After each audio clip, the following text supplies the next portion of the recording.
आप तमाम दोस्त जानते हैं कि 20 नवंबर को महाराष्ट्र के अंदर विधानसभा का चुनाव होना है और 20 तारीख को आने के लिए महज 2 दिन का समय बच चुका है। आज 18 नवंबर है, कल 19 नवंबर। आज शाम तक चुनाव प्रचार थम जाएगा।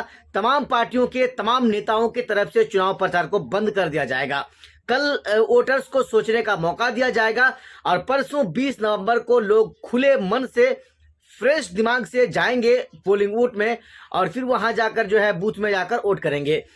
एमआईएम पार्टी ने भी अपनी पूरी ताकत झोंक दी, एमवीए पार्टी वालों ने भी अपनी पूरी ताकत झोंक दी, बीजेपी वाले तो अपनी पूरी ताकत लगा ही दिया था। अब जरा देखने की बात यह है कि कल अकबरुद्दीन ओवैसी साहब का औरंगाबाद ईस्ट विधानसभा में जबरदस्त पहले पैदल यात्रा हुआ और उसके बाद जो शाम के वक्त जो एक सभा हुआ, जो एक पब्लिक मीटिंग हुई, वो लाजवाब था, जबरदस्त था। मैं आपको इसलिए कह रहा हूं कि अकबरुद्दीन ओवैसी साहब को देखने और सुनने के लिए इतने लोगों की वहां पर भीड़ लग गई कि अकबरुद्दीन ओवैसी खुद उस भीड़ को देखकर दंग रह गए। उन्होंने कहा कि भाई ये पब्लिक मीटिंग है, ऐसा लग रहा है कि किसी देश के राष्ट्रपति का कहीं कोई प्रोग्राम हो रहा हो या किसी देश के किसी प्रधानमंत्री का कहीं कोई प्रोग्राम हो रहा हो। हालांकि इतने लोगों की भीड़ लग जाती है अकबरुद्दीन ओवैसी और असदुद्दीन ओवैसी साहब को देखने के लिए कि शायद इतने लोगों की भीड़ किसी देश के प्रधानमंत्री को देखने के लिए भी न लगता हो। दोस्तों, महज 2 दिन का वक्त रह गया है, पूरी ताकत एमआईएम पार्टी झोंक दी है और इंशाअल्लाह ऐसा लग रहा है इम्तियाज जलील, नसीरुद्दीन सिद्दीकी, वारिस पठान, मुफ्ती इस्माइल, फारूक शाह, इन तमामों के अलावा कई ऐसे चेहरे हैं जो एमआईएम पार्टी का इस बार विधायक बन सकते हैं और विधायक बनकर महाराष्ट्र के विधानसभा जा सकते हैं। दोस्तों, हम आपको इस वीडियो के एंड में दिखाएंगे कि आज की रात इम्तियाज जलील साहब ने किस तरह से लोगों को संबोधित किया, किस तरह से लोगों को संबोधित करते हुए, बयान करते हुए उनकी आंखें नम हो गई और फिर वो रोने लगे। आइए हम आपको दिखाते हैं असदुद्दीन ओवैसी के पूर्व सांसद और पूर्व विधायक इम्तियाज जलील साहब के इस बयान को। वो इंशाअल्लाह 23 नवंबर को इन सड़कों के ऊपर सिर्फ रंग ही रंग नजर आने वाला है, आसमान में सिर्फ पतंग ही नजर आने वाला है। यही हम अल्लाह रब्बुल इज्जत से दुआ करते हैं,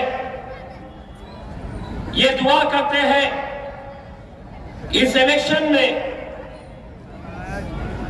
हमारे कुछ बुजुर्ग, हमारे कुछ उलमाए दीन जो भी फैसला लिए हैं, हम उसका तहे दिल से इस्तकबाल भी करते हैं। जिन्होंने हमारे हक में फैसला लिया है या जिन्होंने कोई और फैसला लिया है, मैंने मेरे हर जलसे के अंदर ये बात कही है, दोबारा आपको ये बात बताना चाहता हूं कि कुछ फेक अकाउंट्स के जरिए कुछ उलमाओं को गलत तरीके से गलत शब्दों का इस्तेमाल करते हुए मजलिस इत्तेहाद उल मुस्लिमीन को बदनाम करने की कोशिश कुछ लोग कर रहे थे।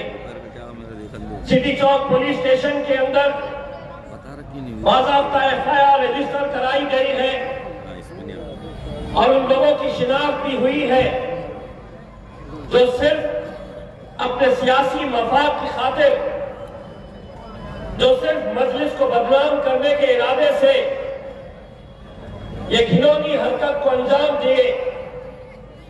सियासत अपनी जगह, कौन जीतेगा कौन हारेगा ये 23 तारीख के दिन फैसला होगा, लेकिन हम किसी भी सूरत में हमारे उलमाए किराम के खिलाफ कोई भी गुस्ताखी हम कतई बर्दाश्त नहीं करेंगे।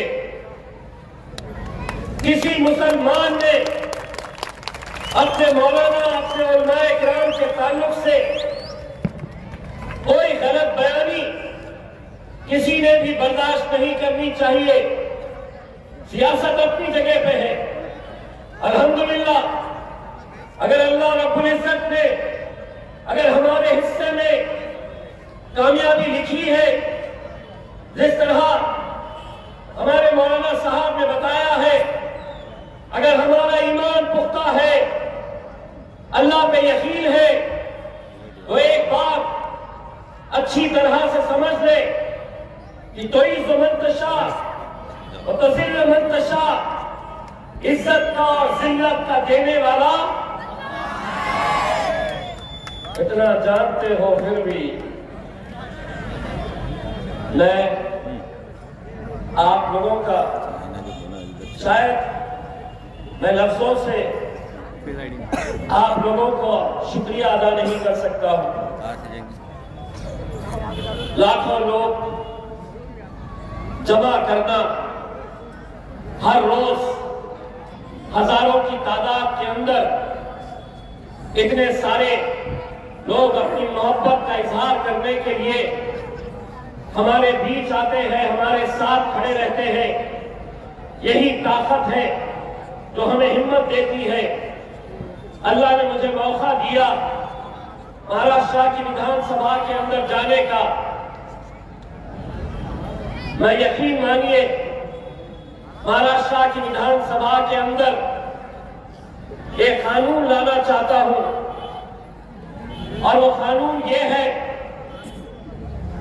एक ऐसा कानून कि हम महाराष्ट्र की विधानसभा के अंदर मांग करेंगे कि हम हर चीज बर्दाश्त कर सकते हैं, हमारे हुजूर की शान में गुस्ताखी हम कतई बर्दाश्त नहीं कर सकते। एक ऐसा कानून लाना चाह रहे हैं कि जहां पर हम किसी धर्म, किसी मजहब के खिलाफ अगर कोई भी कुछ कहता है तो उसके खिलाफ कार्रवाई होनी चाहिए। या अगर अल्लाह ने मौका दिया, आप लोगों की दुआएं रही, मजलिस इत्तेहादुल मुस्लिमीन 16 उम्मीदवार मैदान में खड़े की है, हम आपसे इल्तिजा करते हैं इन 16 के लिए आप दुआ करिएगा। मैं पिछले कितने महीनों से महाविकास आघाड़ी, शरद पवार साहब, उद्धव ठाकरे साहब, कांग्रेस, इनको कह रहा था हमें ले ले, हम आपके साथ आते हैं, भाजपा को मिलकर हराते हैं। बोले नहीं लेते। 23 तारीख के दिन हो सकता है वक्त बदल जाए, तकदीर बदल जाए, हालात बदल जाए। हो सकता है 23 तारीख के दिन तुम्हें हमारी चौखट पे आना पड़ेगा कि हम तुम्हें देते हैं।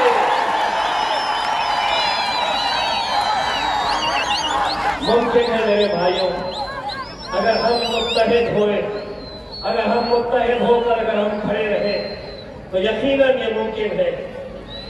मैंने पिछले 20 दिनों के अंदर असद साहब, अकबर साहब एक जुनून की तरह अलग अलग उम्मीदवारों के लिए दिन और रात एक किए हुए हैं।